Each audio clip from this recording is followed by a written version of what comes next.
1 year ago today, this community was on edge. 3 days after the marathon bombings, the Tsarnaev brothers were still at large and their identities still a mystery to the public. WGBH News reporter Clennon King returned to the Cambridge neighborhood where the suspects were holed up, hiding in plain sight. Tony Munoz biking with a friend through Cambridge, saying he knew Johar Tsarnaev. And how did you know him? Because he lived around the neighborhood, and this is a small neighborhood, so most of the kids know each other.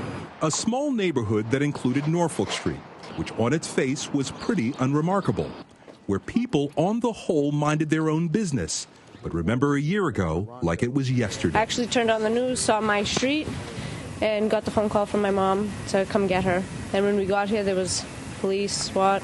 That night, it was very inconvenient because they didn't even give us a chance to change or anything, and I had to get out. This woman takes a shortcut down this street weekly to go shopping. I walk every day. Did you know that he lived there? No. She did not know about 410 Norfolk Street. The third-floor apartment where the Tsarnaev brothers used to live is now occupied, but we didn't have much success reaching out to the new residents. The sign above the mailbox pretty much said it all. Journalists and reporters, please go away. The daughter of this man just bought a condo across the street and said the real estate agency never said a word. We only found out from one of our neighbors who said, oh, by the way, they used to live in this building right here, I think on the second or third floor or something. And we're like, oh. 1 block up, foot traffic moves along a storefront-lined Cambridge Street. The owners of this paint store at the corner had no interest in talking. But this liquor store manager said while he didn't know the suspects by name, he knew them by face. We just need to see see sometimes, but we didn't know who they are. The man at this nearby fish market recalls how Cambridge Street turned into a police state. How many cops? I don't know. I can tell almost 500 or more, and cops that left me out, maybe more than that. It's coming from everywhere. And this barber said the whole affair is something he'd sooner forget. That's really unexpected. You come to work and next thing you know, the whole town is blocked. You cannot even get to your destination. It was really sad. That wasn't a good time. Not a good time at all for residents or businesses. Meanwhile, a lot of people don't realize exactly how close the Cambridge suspects actually lived to Somerville. The actual city limits is between them and the next-door neighbor's driveway. Emily? All right. So, Clennon, did the people feel like, I mean, everybody knows we were going to go back and revisit this 1 year ago, but have they moved on? I mean, do they seem... No. I think I always got the sense that people were living it. They wanted to talk about it. Oftentimes in grief, people want to talk about what they went through. And, I talked to an elderly lady who was on a walker, and she was like, I can't believe that I actually lived on the same block with the suspects. And but people wanted to talk about it. There was a sense that they wanted to, regardless of where they were on the guilt or innocence of the suspects. And they weren't speaking with one voice, all of them. Did any of them that you know of know the greater family? The father and the mother were here for some time. Tamerlan was married. His wife, were any of them a presence, do you know? No, the only thing I knew, and I reached out to him, but I did not speak to him, is, of course, the old history teacher from for the younger of the Tsarnaevs. And, of course, he lived in that driveway that was across, in Somerville. It was next door. So short of him, no, nobody really knew them. It was like, we just happened to be on the street. It kind of reminds me, I'll tell you, of an interview that I did once, an article I wrote once about the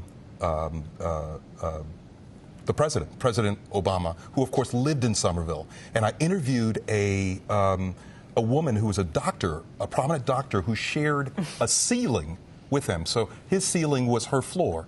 And they lived there for 3 years together. And I called her and said, tell me, what do you remember about the president? She says, I didn't even know he was a neighbor. I had no idea. And this was not more than 6 months ago.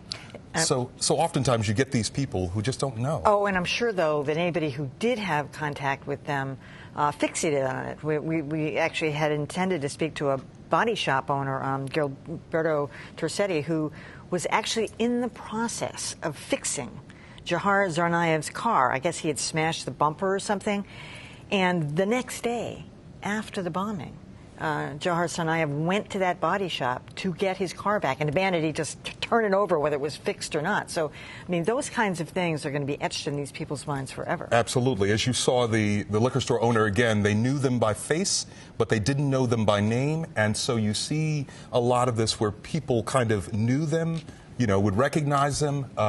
Even the young man who was on the bicycle, he talked about fraternizing with the younger one at a neighborhood park. But again, he didn't know him. He didn't know him by his proper name. He just kind of hung out with him. In just a few minutes, we're going to talk to a couple who have done this artwork about shelter in plates. It's actually plates of the images of that night, of what went on. Are people still traumatized by that? I mean, that one shopkeeper said 500 cops, maybe more with the FBI.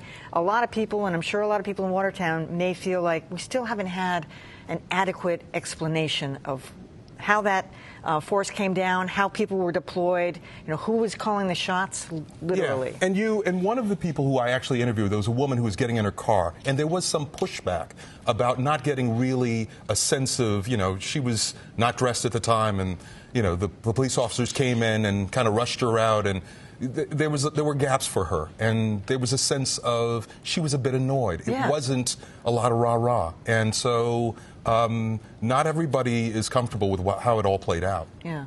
I mean, are they still... Are people there demanding answers? It seems like we anticipated that a couple of reports were going to come out. Then Police Chief Ed Davis said at the time that a big report was going to come out that would put all of this in perspective. That hasn't happened. The FBI hasn't put out any report. They put out that one about the shooting in Florida, but we haven't seen a comprehensive report yet about what came down that night. That neighborhood is called Wellington-Harrington neighborhood. And there was at one time a neighborhood association, but it's now defunct. And it's not clear why it's defunct. I called City Hall to get some appreciation of that, and they really could not speak to it. All they said was they're no longer organized. Why that is, I'm not really clear. But you think the opposite would be true? Well, there we have it. Exactly. And so long and short of it is that you know, I did ask the police officers. I said, well, has there been any greater incidences on that street because, you know, since this has all happened? And the response was no.